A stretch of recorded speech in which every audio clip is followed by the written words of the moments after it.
최근 몇 년간 한국은 세계적으로 유명한 관광지가 되었습니다. 이곳은 사계절이 뚜렷하고 온화한 기후를 갖고 있어 휴식과 편안함을 선사합니다. 김치의 땅은 거대한 건축물과 다양한 문화 및 요리 공간으로도 인상적입니다. 아니, 한국은 일본하고 다르다니까요? 한국에서 1년 살기 도전한 일본 교수 피가 거꾸로 솟은 이유. 30년 만에 한국을 방문하게 된 일본의 한 대학 교수의 사연입니다. 아내와 함께 은퇴 후 삶을 고민하다가 우연히 한국으로 건너오게 되었고 그의 피부로 와닿는 한국의 삶에서 일본과 다른 점이 많아 큰 충격을 받았다고 합니다. 어떤 사연인지 바로 들어보도록 하겠습니다. 안녕하세요. 저는 현재 일본의 한 대학교에서 30년이 넘도록 학생들을 지도하고 작년에 은퇴하게 된 히로토라고 합니다. 일본에서 행정학 박사학위를 취득해 평생을 공부하는 교수의 삶을 지내오면서 수많은 학생들을 가르치고 지도하며 그들의 성공적인 대학 생활을 위해 노력해왔습니다. 하지만 현재는 아내와 단둘이 서로 의지하며 새로운 은퇴 생활을 보내고 있죠. 저는 일본의 가나가와현 지방행정 일도 부분적으로 도맡았고 자연스레 일본 내의 몇몇 정치인과도 연이 닿을 정도로 나름 괜찮은 커리어를 쌓아왔습니다. 어찌 보면 나름 성공적인 인생이라고 해도 무방할 것 같네요. 저는 동료 교수의 소개로 아내를 만나 결혼을 했습니다. 딸아이 하나를 낳았고 지금은 저와 같은 교수의 길을 걷기 위해 미국으로 건너가 박사학위를 취득하기 위해 부단히 노력을 하고 있죠. 박사학위를 취득하는 것이 매우 어렵다는 미국 명문대학교에서 밤낮 없이 연구실에서 공부하고 있는 딸아이를 생각하면 제가 힘들게 박사 논문을 준비할 때가 불현듯 떠오르네요. 딸아이가 처음에 저와 같은 교수의 꿈을 가지고 공부를 하고 싶다는 말을 했던 순간 참 고맙다고 생각했습니다. 아버지로서도 그리고 교수로서도 자식에게 인정받는 느낌이 들었기 때문이죠. 교단에서 정말 열정적으로 학생들을 지도해왔습니다. 매년 똑같은 수업을 진행하는 것이 지겨워 연구할 시간도 벅찼지만 학생들을 위해 다양한 수업을 제공하기 위해 노력했습니다. 그러다 보니 일찍 체력적으로나 건강적으로나 무리가 오더군요. 결국 건강상의 이유를 빌미로 교단에서 은퇴를 하기로 결정했던 것이었습니다. 일본의 다른 교수들과는 다르게 60대라는 나이에 은퇴를 결정한 것은 꽤 빠른 편에 속해 있습니다. 하지만 건강을 위해선 어쩔 수가 없었죠. 진심으로 학생들을 지도했어서인지 많은 학생들이 은퇴를 하지 말아달라고 얘기를 해주더군요. 참 보람찬 말인 것 같습니다. 그럴 때마다 은퇴를 다시 고민했었습니다. 하지만 남은 인생을 저를 되돌아보고 가족과 시간을 보내며 살아야겠다는 생각이 들었죠.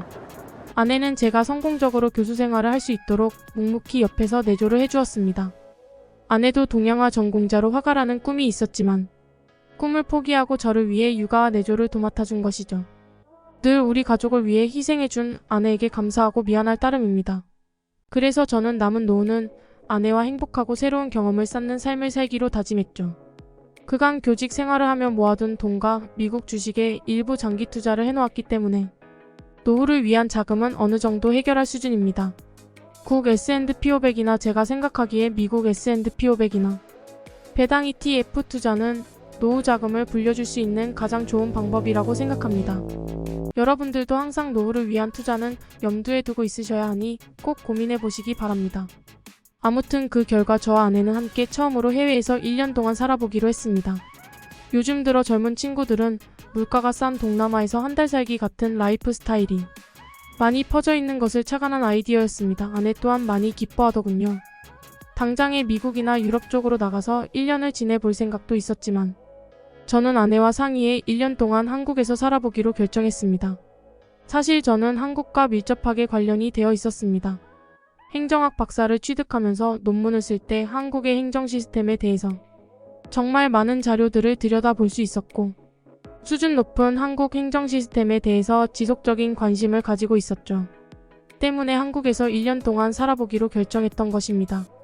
제가 박사학위를 준비하면서 한국에 한번 방문해본 경험이 있었지만 그 이후에 교수 생활을 하면서는 워낙 바쁘게 살아온 탓에 30년이 넘도록 한국을 다시 찾지는 못했었죠.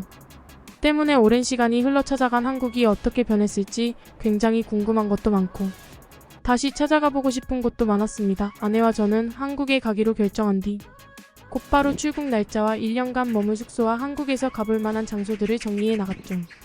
미국에서 공부하는 딸아이도 한국으로 가서 1년 정도 살아볼 생각이라고 하니 이 같은 의견에 적극적으로 지지해 주더군요. 미국 대중들 사이에서는 요즘 한국 문화에 관한 관심이 무척 많아진 것과 같다고 딸아이가 전해주더군요. 제가 보아도 한국 미디어의 발전과 한식의 대중성은 세계적으로 유의미하게 퍼져나가는 게 느껴졌었죠. 한 달간의 준비 끝에 아내와 저는 마침내 한국에 들어오게 되었습니다. 1년간 한국에서 살아야만 했기 때문에 짐이 많을 줄 알았지만 현명한 아내 때문에 짐을 덜 수 있었는데요. 옷가지나 살림살이를 직접 일본에서 가져오기보다는 한국 내에서 구매해 사용하자는 아내의 의견이었죠. 한창 박사 논문을 준비하던 때에서 30년이 지나서 온 애노. 아내 말을 듣길 참 잘한 것 같습니다.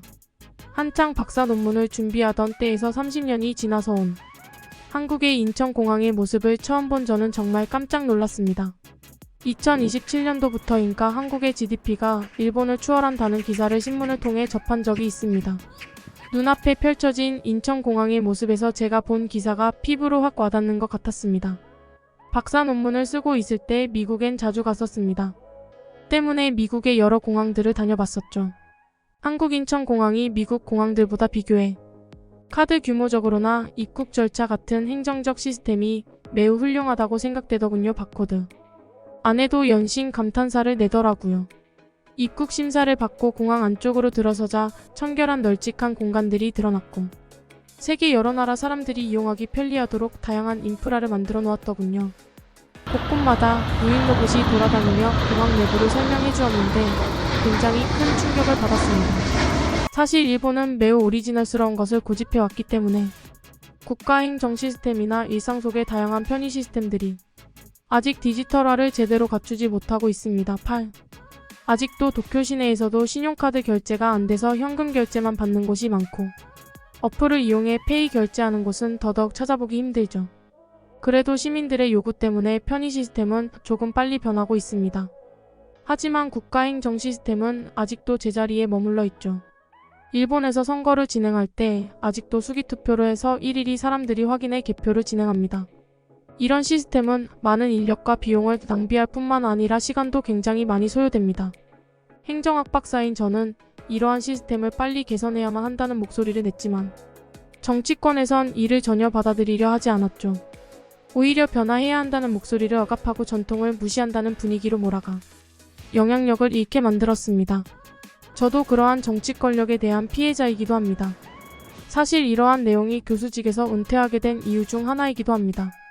어쨌든 처음 인천공항에 도착하자마자 느껴진 것은 한국은 굉장히 빠르게 변화하고 있다는 것을 감지할 수 있었습니다.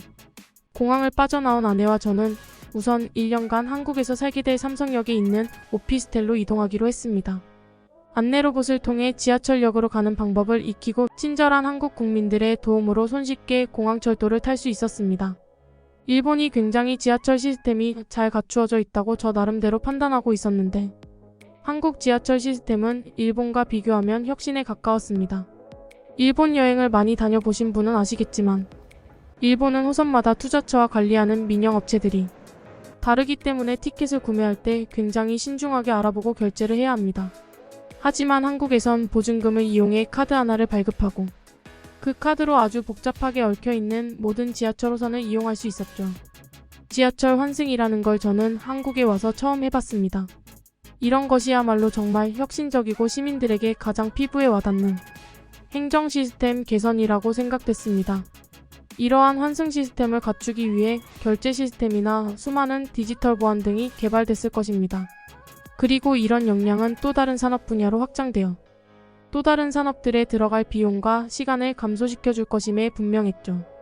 하지만 일본에선 아직도 종이로 된 티켓을 이용하고 있고 그러한 종이 티켓을 어떻게 하면 안 걸리고 기계에 잘 들어갈까를 고민하고 이런 문제를 해결해줄 원초적인 기계들만 개발하고 있습니다.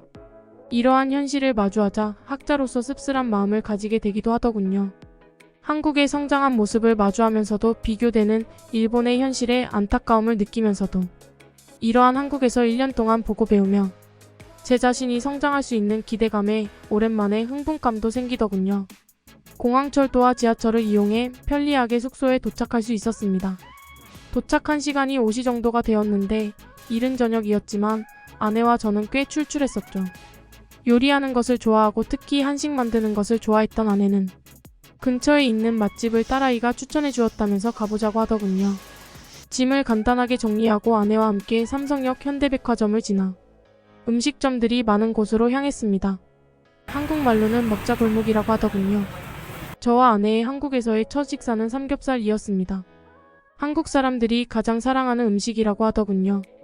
딸아이가 미국에서도 굉장히 많은 한국식 삼겹살집들이 생겨나고 있다고 전해준 기억이 났었죠. 한때는 일식이 미국에서 굉장히 고급 음식으로 알려지고 소비도 많이 일어났지만 지금은 그 자리를 점점 한국에게 넘겨주는 것 같아 마음이 아팠습니다. 하지만 냉정하게 생각해보면 그만큼 한국의 문화의 힘이 대단하다고 생각하고 저는 이 부분을 완전히 인정합니다. 세계적으로 다양한 미디어를 소비할 수 있는 이 시대의 한국은 이에 발맞춰 아주 다양하고 혁신적인 영화나 드라마, 예능 같은 미디어는 물론 음악 산업은 이제 세계를 주도하고 있습니다. 오징어 게임, 기생충, BTS 이런 단어들을 여러 세계 사람들이 입에 올립니다. 하지만 일본에서는 내놓을 만한 게 어떤 게 있겠습니까? 그나마 신락 같은 희망이 있는 애니메이션 산업이 전부겠네요. 참으로 안타깝습니다. 제가 봤을 땐 향후 3년 안에 한국과 일본의 격차는 더 벌어질 것이라고 생각합니다. 아무튼 삼겹살집에 도착한 아내와 저는 가게에 들어선 순간 한 번 더 깜짝 놀랐습니다. 왜냐하면 인천공항과 마찬가지로 로봇들이 돌아다니고 있었고 화장실 474 테이블마다 이상한 디지털 스크린이 하나씩 배치되어 있었기 때문이죠. 로봇들은 자동으로 손님에서 서빙해주는 로봇으로 보였습니다. 식당 안에 있는 손님들은 아주 자연스럽다는 듯 알아서 로봇이 서빙해주는 음식을 제공받았죠. 이미 오래전부터 자리가 잡힌 시스템으로 보였습니다. 자리로 안내받은 저와 아내는 한국 직원분의 친절한 안내에 따라 자리에 앉았습니다. 단번에 외국인인 것을 알아본 직원분은 자리에 세팅된 스크린 기계로 주문을 넣는 방법을 설명해 주었고 보다 알기 쉽도록 메뉴판을 영어 모드로 바꿔주었습니다. 아무래도 한국말보다는 영어가 저는 훨씬 더 편했기 때문에 한국 직원분이 이를 알아차리고 센스 있게 바꿔준 거였죠. 화면의 안내에 따라 손가락으로 몇 번 누르니 곧바로 주문이 들어가지더군요. 그런데 이상하게 주문을 한 지 2분 정도가 지나자마자 수많은 음식들이 서빙되었습니다. 전혀 주문하지도 않은 음식이었는데 말이죠. 처음엔 당황해서 이런 음식을 시키지 않았다고 하자 직원분은 제가 일본인인 것을 알았던 것인지 WHOD 현재 제공되는 음식은 모두 프리 즉 무료라고 설명해 주었습니다. 김치에 샐러드, 고기에 먹을 소스와 쌈장, 그리고 야채에 계란찜, 젓갈 등등 수많은 음식들이 빼곡히 서빙되는데 저는 두 눈이 뒤집히는 줄 알았습니다. 그것도 하나같이 예쁜 그릇에 담겨져 보기 좋게 서빙되었는데 무료라니 매우 충격적이었죠. 간단하게 맛을 보아도 모두 깊이 있는 맛이었고 김치 한 접시만으로 맥주 한 잔은 거뜬히 할 수 있을 정도였습니다. 황홀한 경험에 행복해하고 있을 때 어느덧 한국 직원분이 삼겹살을 가져와 직접 구워주셨습니다. 현란한 솜씨로 삼겹살을 구워주는 모습을 보고 있자니 점점 빠져드는 것 같았죠. 일본말로 오마카세 집도 아닌데 이런 서비스를 받고 있자니 너무나 감동받았고 맛 또한 훌륭하니 더할 나위 없는 한국의 첫 식사였습니다. 그리고 놀랐던 것은 제가 돼지고기를 무척 좋아해서 일본에서도 굉장히 다양한 돼지고기를 먹어봤지만 한국산 돼지고기 맛이 정말 일품이더군요. 한국 직원분에게 물어보니 한국 제주산 흑돼지라고 설명해 주었습니다. 지방의 식감이 탱글탱글 찰지고 육즙이 살아있고 풍미도 대단했습니다. 저는 이때 일본 돼지보다 한국 돼지가 더 맛있다는 사실을 알고 큰 충격을 받았습니다. 사실 많은 사람들이 잘 알지는 못하지만 일본의 축산업 기술은 다른 나라에 비해 많은 발전을 해왔고 그러한 발전 속에서 다양한 가축 품종 개량을 해왔고 실제로 큰 성과를 거두었죠. 생산 효율은 크게 늘어났고 원육의 품질과 맛은 크게 개선되었습니다. 그런 기술 집약적으로 만들어낸 돼지고기를 맛있다고 먹다가 한국산 제주 흑돼지를 먹고 나니 비교할 바가 못 되더군요. 여러모로 한국에 온 첫날부터 일본과 비교되는 모습들에 충격을 많이 받았습니다. 한국 사람들은 정치에도 관심이 많고 변화를 위해 국민들이 앞장서서 행동한다는 얘기를 많이 듣고 뉴스를 통해서도 많이 접합니다. 하지만 일본은 전혀 그렇지 않습니다. 젊은이들은 정치에 전혀 관심이 없고 정치권에선 권력이 혈육을 통해 세습됩니다. 이러한 과정에서 일본의 보수적이고 기존 틀에만 갇힌 정치적 사고는 일본의 잃어버린 30년을 만들게 된 것이죠. 참으로 안타깝고 그저 한국이 부럽습니다. 앞으로 1년 동안 한국에서 살면서 한국의 역동적인 문화와 기술들을 마주하게 될 생각을 하니 벌써부터 많이 기대가 됩니다. 그리고 벌써부터 한국이 대단하다고 느껴집니다. 이후 이야기는 말이 너무 길어지는 것 같으니 제가 새롭게 글을 써서 보내드리도록 하겠습니다.